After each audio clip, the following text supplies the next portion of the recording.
Hi everyone, it's Katrina. Today we are diving deep into some ancient mysteries that continue to baffle even the brightest minds in science.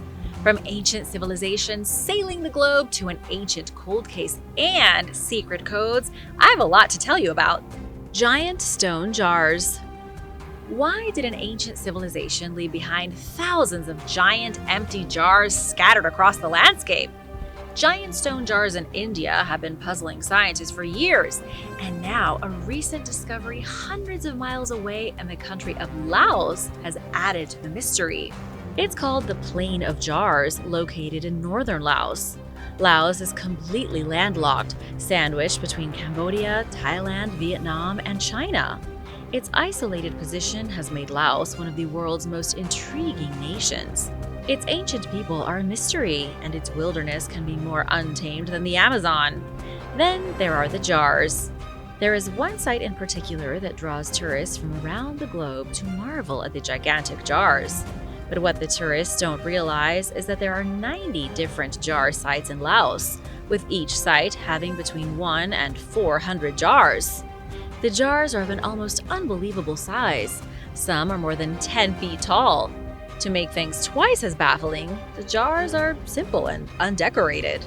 This is totally weird because even Stone Age cultures decorated the things they made with cryptic patterns and symbols.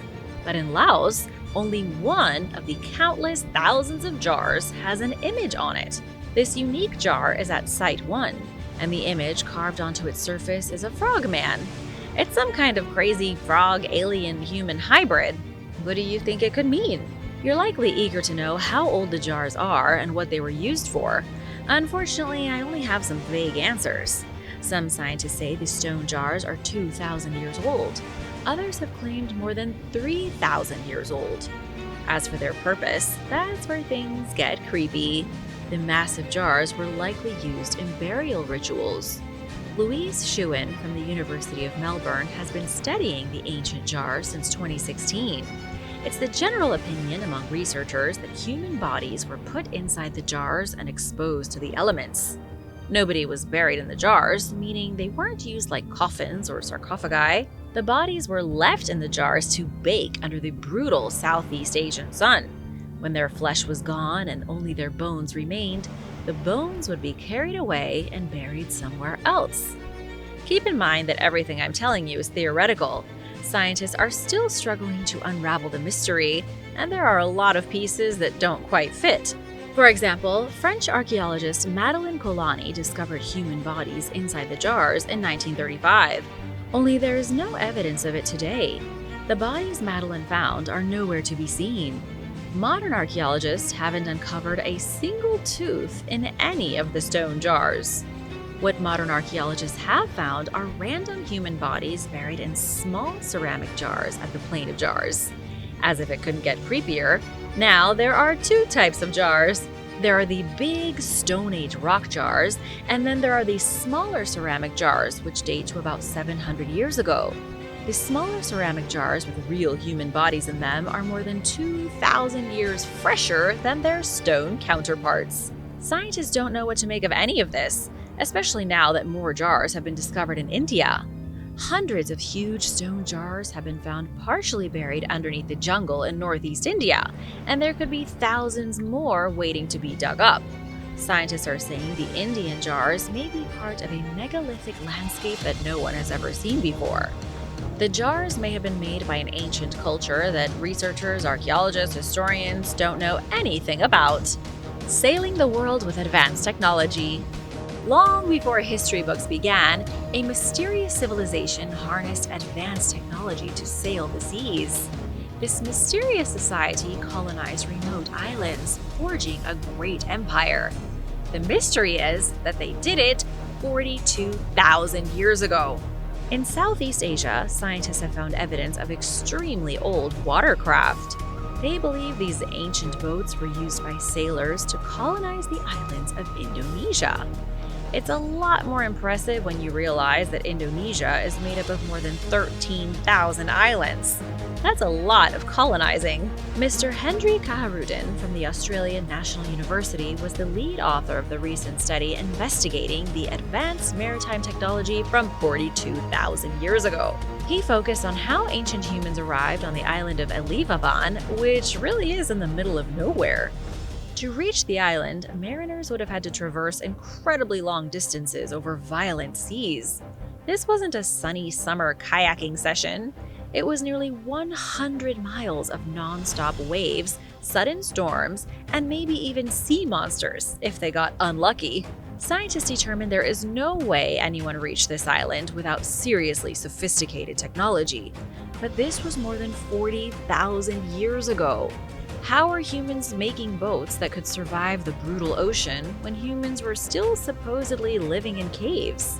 This is the frustrating thing about investigating mysteries that not even scientists can solve. There is no definitive answer to be found here. Researchers can't recreate the type of ship used by the prehistoric seafarers. Do you think ancient humans really were that advanced? Let me know your thoughts in the comments. This Viking Queen was unstoppable. If you're listening to my voice right now through Bluetooth headphones, you might like to know that the technology gets its name from a Viking king. A Viking king who may have been overshadowed by his mother. Harald Bluetooth inherited the throne from his father, King Gorm. New information has revealed that Harald's mom and King Gorm's queenly wife may have been more powerful than ever imagined. Her name was Thyra. She was a key political player in the age of the Vikings, especially in its last few years. Her name is inscribed upon two of the most important runestones ever discovered in Scandinavia. The Delling Stone's inscriptions are more than 1,000 years old. The smaller stone was erected by Gorm in 950 to commemorate his kingly deeds. The bigger stone was erected by Harald Bluetooth in 965 to celebrate the transition from Norse paganism to Christianity. The bigger Jelling stone is considered the birth certificate of Denmark. It marks the exact day that Denmark broke away from the ancient ways of the Vikings and became an official Christian nation. Thyra's name doesn't just appear on both Jelling stones, but also on dozens of other Viking runestones from the same period.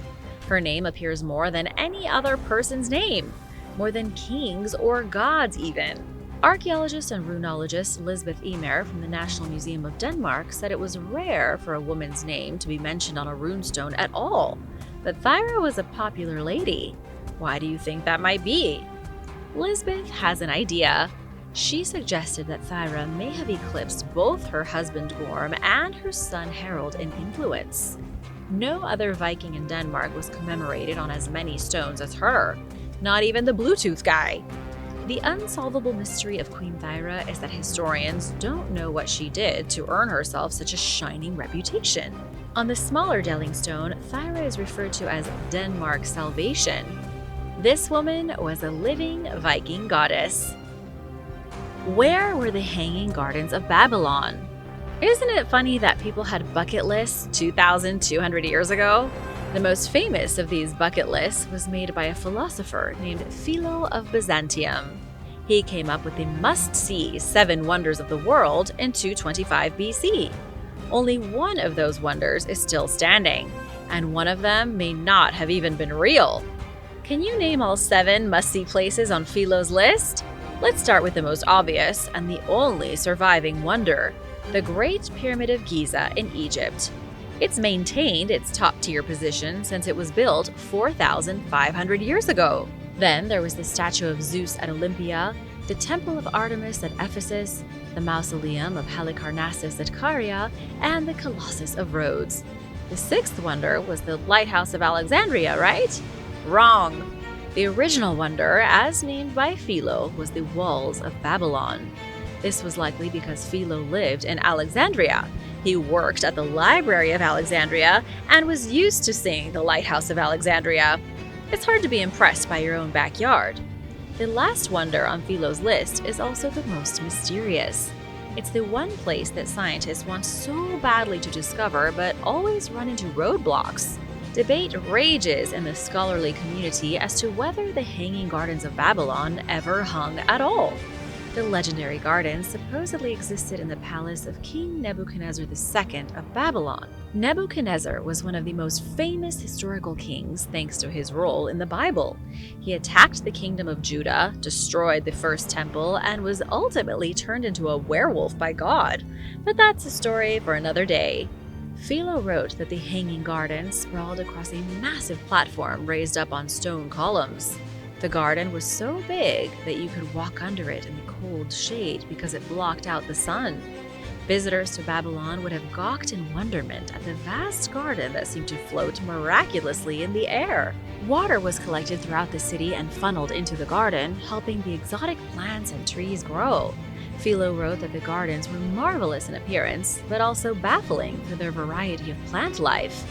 This was one of the best botanical gardens the world had ever seen. So then why doesn't everyone believe in it? Other ancient historians wrote about how impressive the garden was. Historians like Strabo in the 1st century BC and Diodorus Siculus. Diodorus wrote that the plants were irrigated by specialized machines, hinting at an unknown form of lost technology. The earliest written record comes from Alexander the Great's court historian, who also happened to be Aristotle's great-nephew. It really is a small world. This historian was named Callisthenes. He gave such a dramatic account of the Hanging Gardens that it's possible historians after him copied what he wrote. In other words, one guy may have made up the gardens, and then another historian copied his work, assuming it was legit. Archaeologists have never found a single piece of physical evidence that the Hanging Gardens ever captivated anyone except readers in a book. So, is this place real? The search continues. And now for a quick break, because it's shoutout time! I want to give a big thank you to Joanna Ardila and Lauren Bearden for supporting this channel. Thanks so much! Be sure to subscribe if you haven't already for more videos like this. This woman was stabbed after she died. Why was this ancient woman stabbed through the abdomen after she was already buried?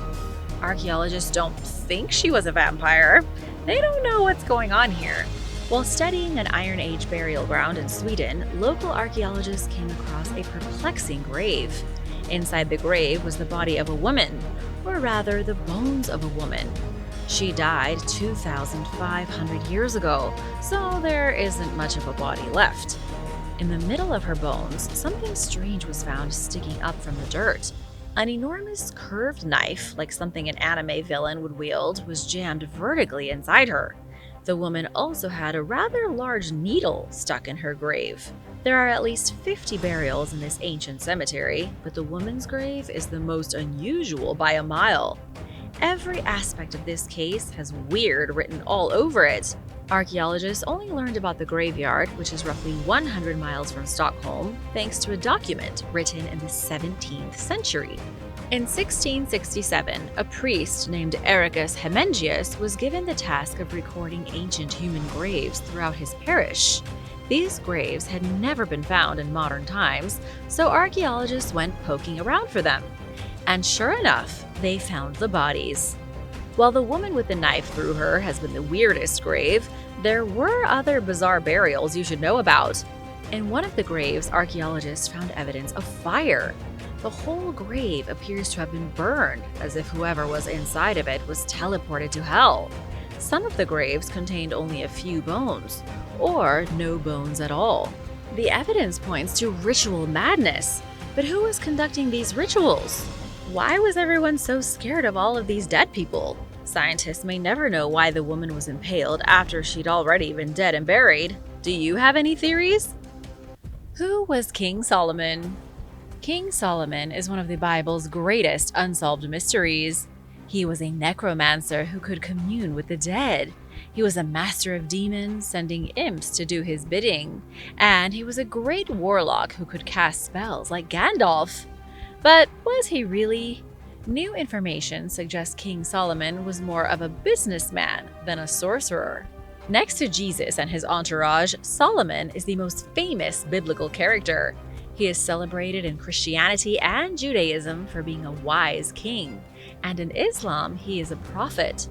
In Jewish tradition, King Solomon wrote the Book of Proverbs, Song of Songs, and Ecclesiastes, 3 major books of the Bible.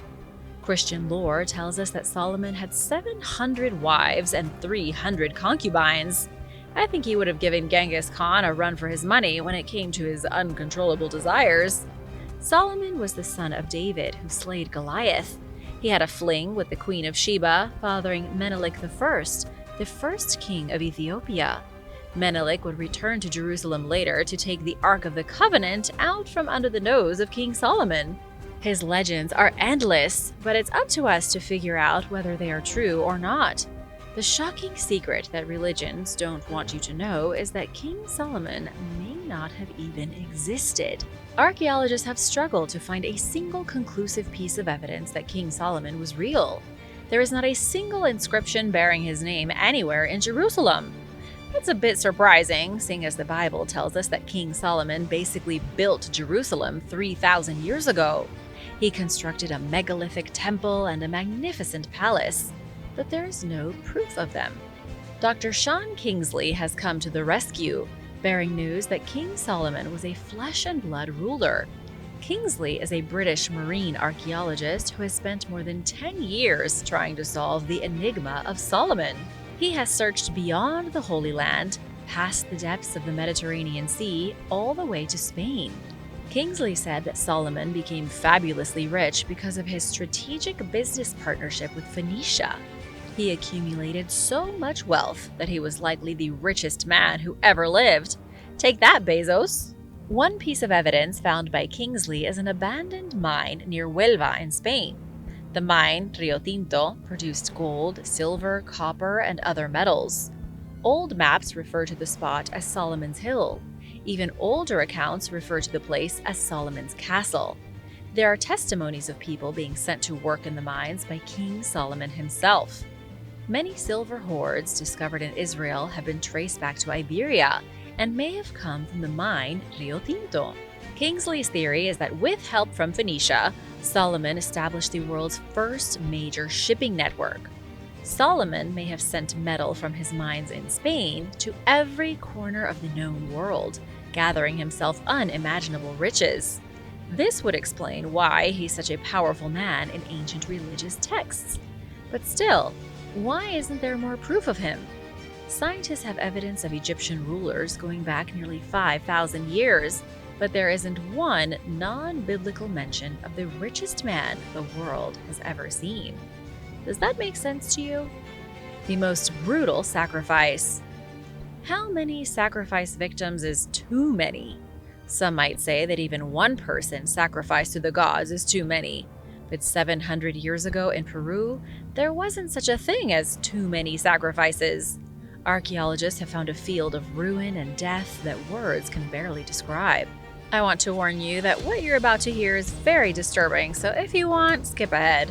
700 years ago, 76 children were sacrificed in the most brutal way imaginable. I don't want to go into too much detail, but they were offered in a ritual blood offering to the gods.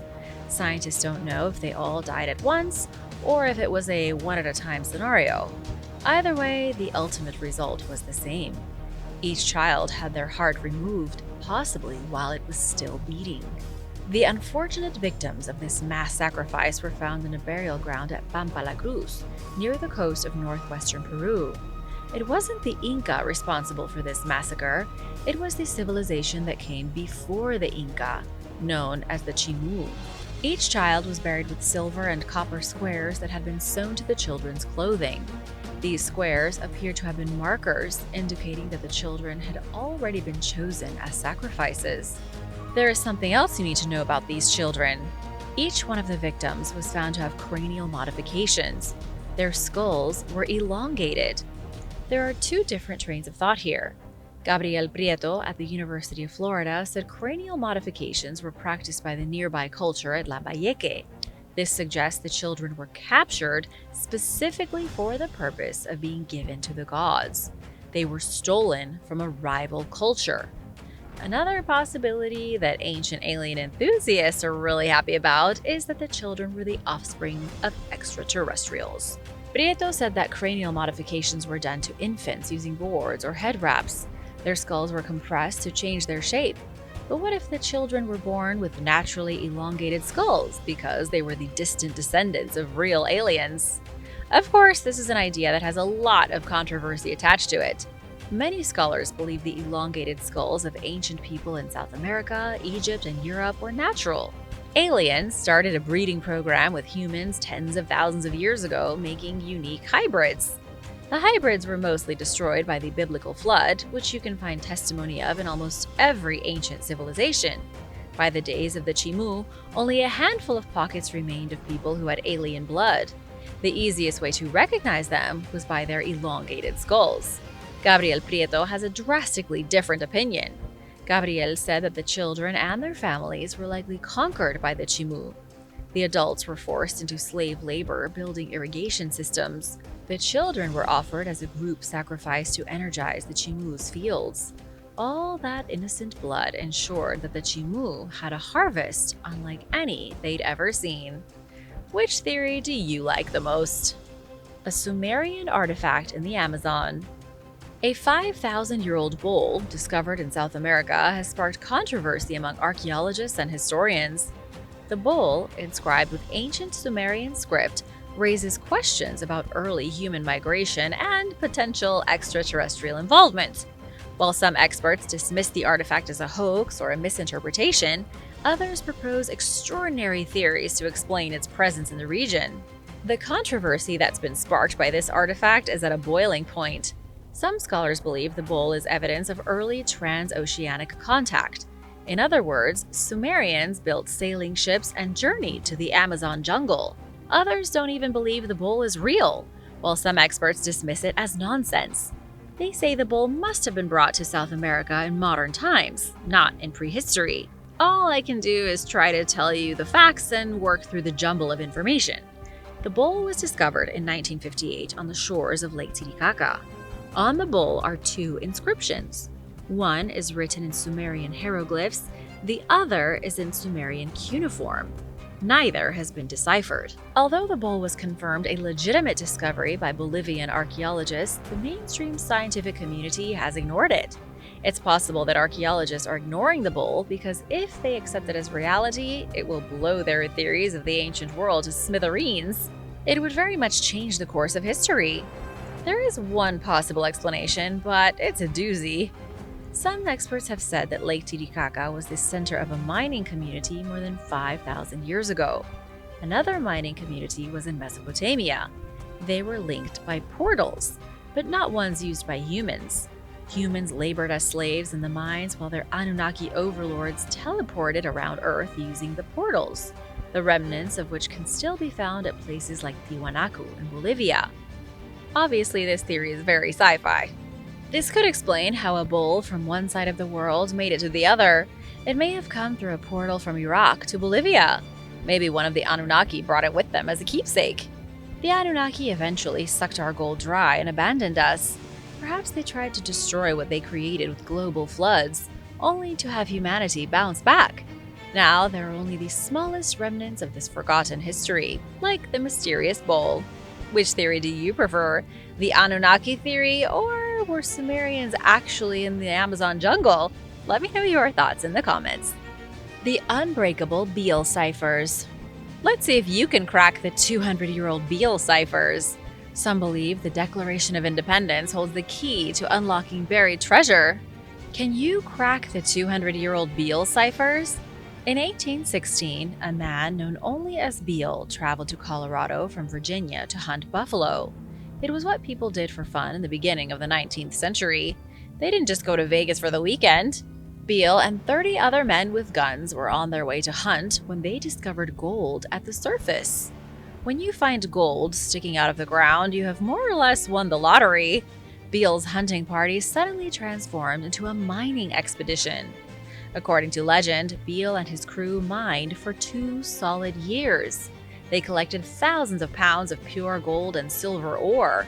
They made 2 trips back to Virginia, each time burying thousands of pounds worth of precious metal. The burial spot is said to be approximately 4 miles outside the town of Beaufortville in Bedford County. The group hid the treasure so well that they were worried about not being able to find it later.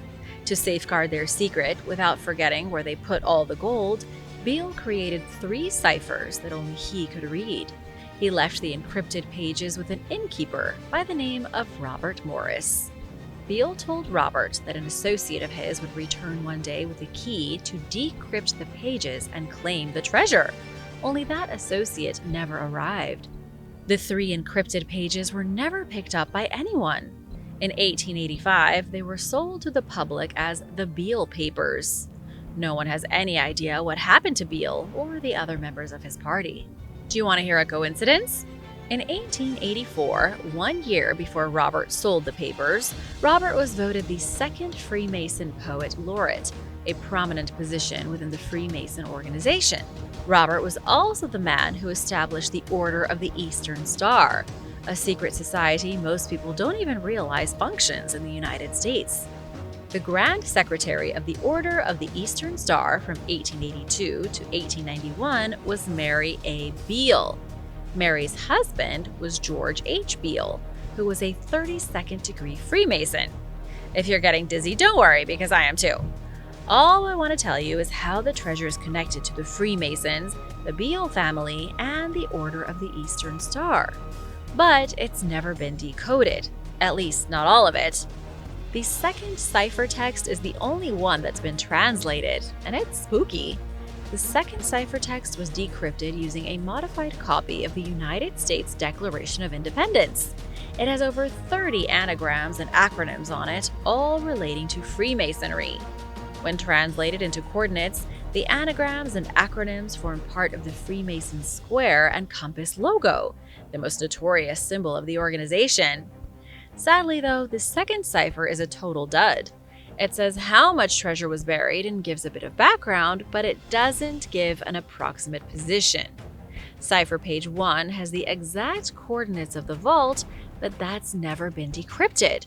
The vault should, if cipher 2 is correct, hold about 43 million US dollars. So it's worth trying to crack the code. Maybe page 1 is based on another famous document from US history? Who wants to take a crack at it? Let me know in the comments below. Thanks for watching. Be sure to stay tuned for extra content you might have missed. Abandoned Palace. In 2009, archaeologists discovered the ruins of a Canaanite palace at the Tel Kabri site in Israel. Larger than a modern-day shopping mall, it's one of the largest Middle Bronze Age palaces ever discovered in the country, and likely once served as a political center.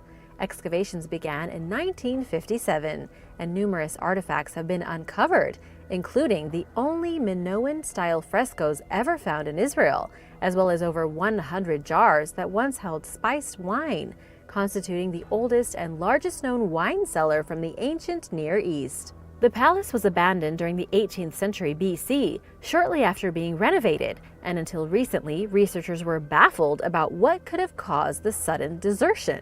A study published in September claims to have finally solved the riddle.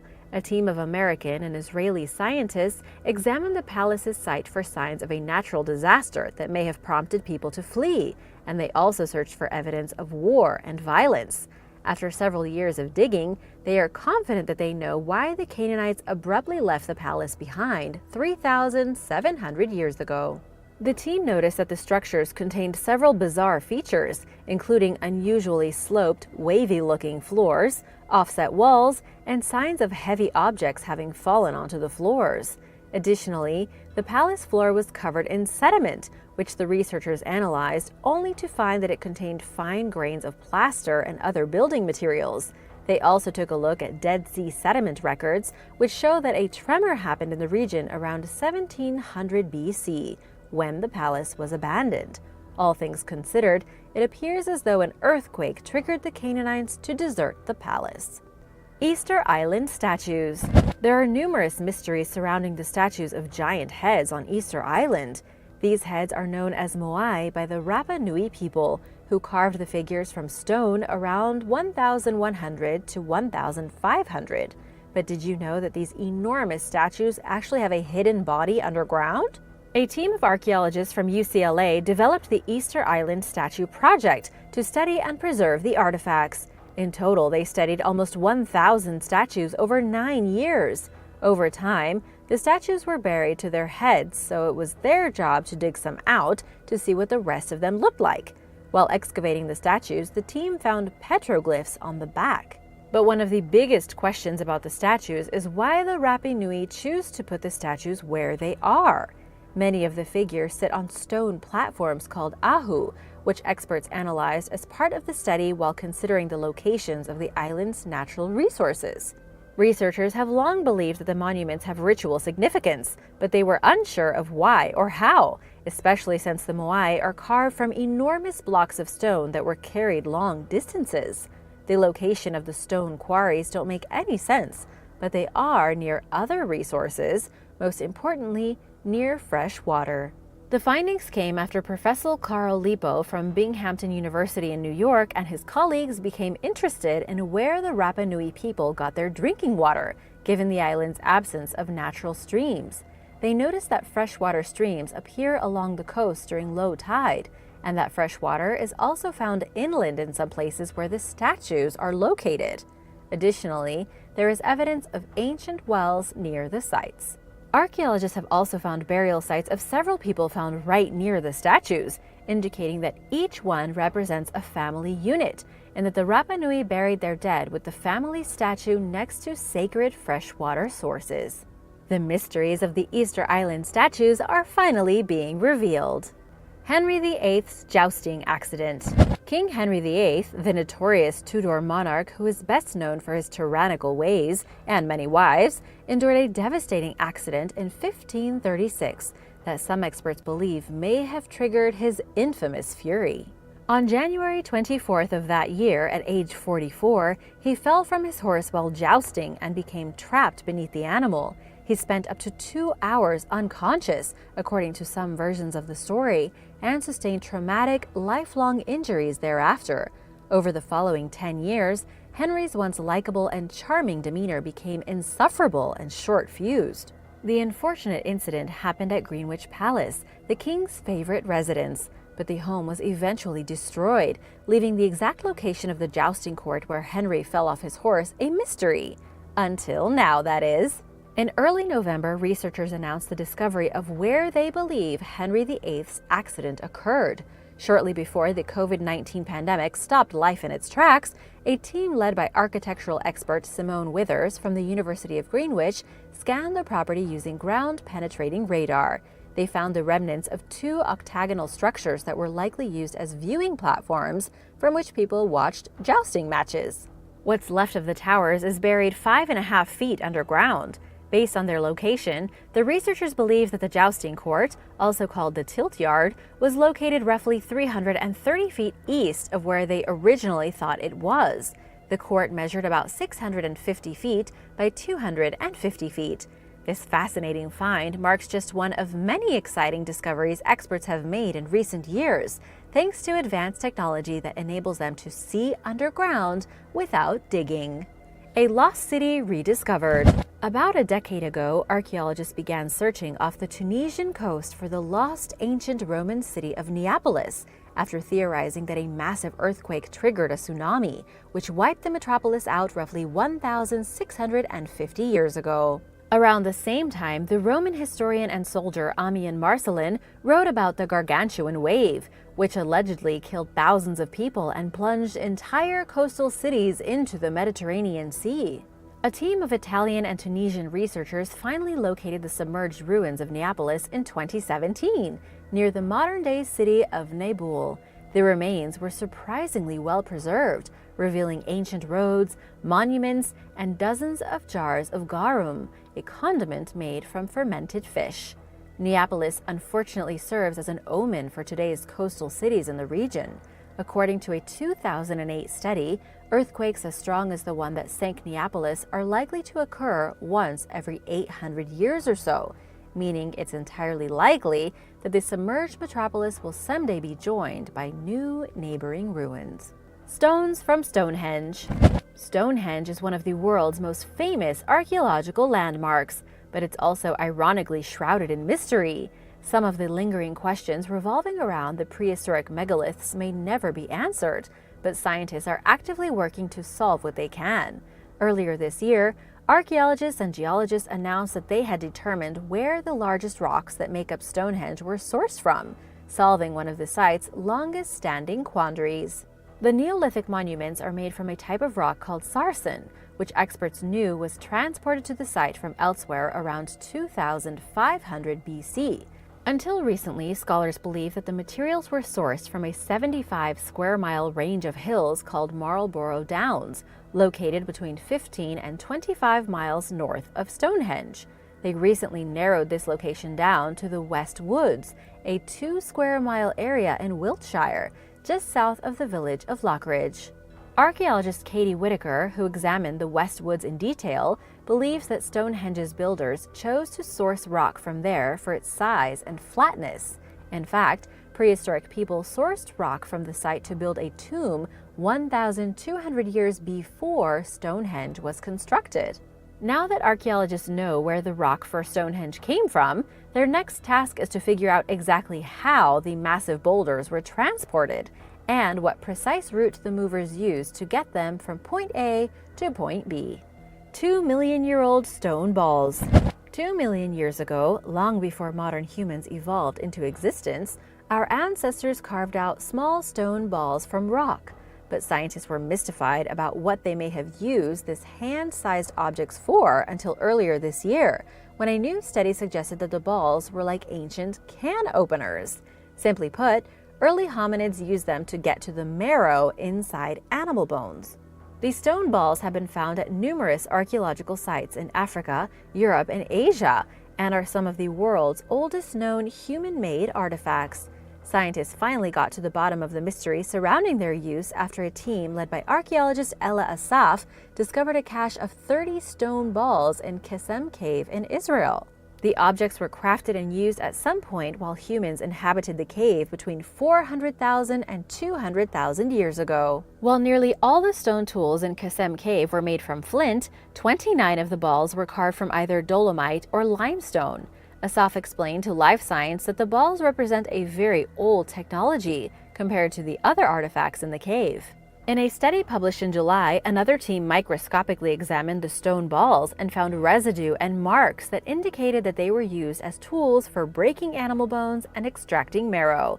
To be sure of their findings, the team broke bones using naturally occurring cobblestones, then repeated the task using deliberately shaped stone balls. They quickly determined that the purposely made balls were much better at breaking bones open than the natural stone balls were. Moreover, the man-made tools bore the same types of wear marks as the stone balls found at Qesem Cave. By being able to access bone marrow, early humans likely greatly increased their nutritional and caloric intake. In other words, they were well fed, thanks to these seemingly simple stone balls, which were truly an innovative invention of the time. Wilson's Arch.